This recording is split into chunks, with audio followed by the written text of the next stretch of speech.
तीन रेलवे के projects approve हुए हैं। ये तीनों बहुत ही महत्वपूर्ण प्रोजेक्ट हैं और बहुत इम्पोर्टेंट कॉरिडोर्स को कैपेसिटी बढ़ाने के काम में है। पहला प्रोजेक्ट है जबलपुर से गोंदिया। नॉर्थ में विशेषकर जो पूर्वांचल का एरिया आता है, प्रयागराज, बनारस, काशी और उसके बाद में बिहार और छत्तीसगढ़ और झारखंड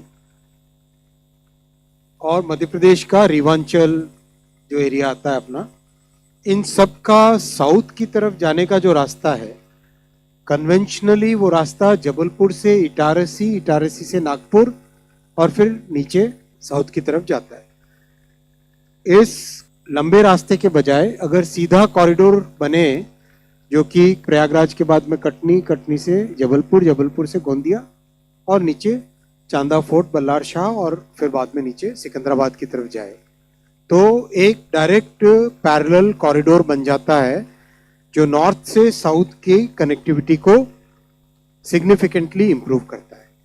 इसी प्लानिंग के तहत जबलपुर से गोंदिया का आज का ये प्रोजेक्ट लिया गया है। बहुत ही इंपॉर्टेंट प्रोजेक्ट है। 231 किलोमीटर्स का है। टोटल 5,236 करोड़ रुपीस का इन्वेस्टमेंट आएगा। महाराष्ट्र का गोंदिया जिला और मध्य प्रदेश का जबलपुर, मांडला, शिवनी, बालाघाट, इनमें से कई आदिवासी क्षेत्र भी हैं, विशेषकर मंडला, शिवनी और बालाघाट। इन सब में कनेक्टिविटी बहुत होगी। कुछ वाइल्ड लाइफ एरिया से भी जाता है, इसलिए इसमें स्पेशल प्रोविजन भी रखा गया है वाइल्ड लाइफ के लिए, अंडरपासेस का और फेंसिंग का। Ministry of environment and forest के सहयोग के साथ ये प्लानिंग की गई है। ओवरऑल वाराणसी, प्रयागराज से चेन्नई, बेंगलुरु, हैदराबाद, नॉर्थ से साउथ का एक पूरा कनेक्टिविटी ये प्रोजेक्ट देगा। प्रोजेक्ट के डिटेल्स हैं। एक इम्पॉर्टेंट ब्रिज है नर्मदा जी पर और बाकी 65 मेजर ब्रिजेस हैं, 369 माइनर ब्रिजेस हैं और लेवल क्रॉसिंग्स, अंडरपासेस 88 हैं और करीब 5 साल का प्रोजेक्ट है। काफ़ी जगह लैंड एक्वायर भी करनी पड़ेगी क्योंकि सिंगल लाइन जहाँ से गुजर रही थी वहाँ पे लैंड भी एक्विजिशन करनी पड़ेगी। ओवरऑल एक इसका और इंटरेस्टिंग पॉइंट है कि जो रामायण सर्किट है उसको भी नॉर्थ में अयोध्या जी से साउथ में रामेश्वरम तक डबल लाइन का पूरा कॉरिडोर ये बनता है। तो अपने आप में ये भी इस प्रोजेक्ट की एक विलक्षण बात है।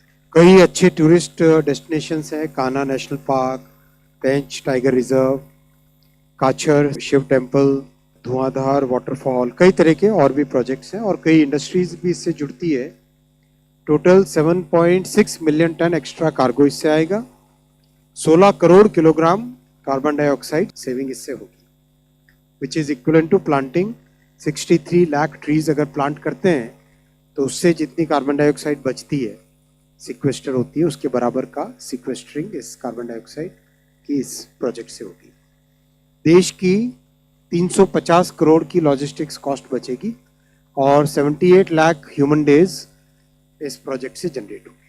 अगला प्रोजेक्ट है पुनरक से Kiul 3rd and 4th line. ये प्रोजेक्ट बेसिकली पश्चिम बंगाल में कोलकाता से लेके प्रयागराज तक का जो मेन लाइन है, गंगा जी के साउथ में जो पूरी मेन लाइन जाती है, इस मेन लाइन का प्रोजेक्ट है।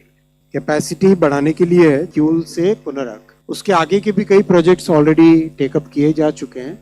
ओवरऑल कोलकाता से लेके प्रयागराज तक 4 लाइनिंग क्वाड्रुपलिंग किया जाएगा, जिससे कि कंप्लीट ये हाई कैपेसिटी का कॉरिडोर बन जाए। ये प्रोजेक्ट के और डिटेल्स हैं। 3 साल का प्रोजेक्ट है। इसमें लैंड एक्विजिशन बहुत कम रिक्वायर्ड है क्योंकि ऑलरेडी कॉरिडोर लिया हुआ है। पटना से कनेक्टिविटी और काफ़ी हाई पॉपुलेशन डेंसिटी वाला एरिया है, तो कई नई गाड़ियां इससे चल पाएंगी। पैसेंजर ट्रेन्स कई नई चल पाएगी। मेल एक्सप्रेस का टाइम सेव होगा, स्पीड बढ़ेगी ओवरऑल एवरेज। और बिहार में पटना, लखीसराय डिस्ट्रिक्ट्स में ये प्रोजेक्ट अभी अवस्थित है। 14 बहुत बड़े बड़े ब्रिजेज हैं, 18 मेजर ब्रिजेज हैं, 62 माइनर ब्रिजेज हैं। ओवरऑल काफ़ी बड़ा प्रोजेक्ट है। इंडस्ट्रियल ग्रोथ के लिए भी बिहार में इसका बेनिफिट होगा और रोजगार भी उससे जनरेट होगा। 8 crore kilograms carbon dioxide saving होगी इस प्रोजेक्ट से which is equivalent to planting about 32 lakh trees. और देश के 178 करोड़ रुपीस की सेविंग होगी लॉजिस्टिक्स कॉस्ट में और 34 लाख ह्यूमन डेज जनरेट होंगे एम्प्लॉयमेंट।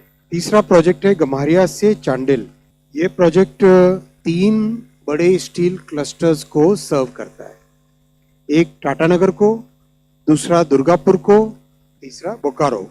इन तीनों स्टील क्लस्टर्स को सर्व करता है। इस प्रोजेक्ट में आयरन ओर के एरियाज हैं, उन एरियाज के कॉन्फ्लुएंस पे ये प्रोजेक्ट, ये ट्रायंगुलर एरिया देखेंगे, गम्हरिया, चांडिल, कांड्रा, सिन्नी, राजखरसवा, ये एक ट्रायंगुलर पॉइंट है जो कि ऊपर से नॉर्थ से साउथ की लाइन और ईस्ट से वेस्ट की लाइन, इन दोनों का कॉन्फ्लुएंस पॉइंट है, ये जंक्शन पॉइंट है।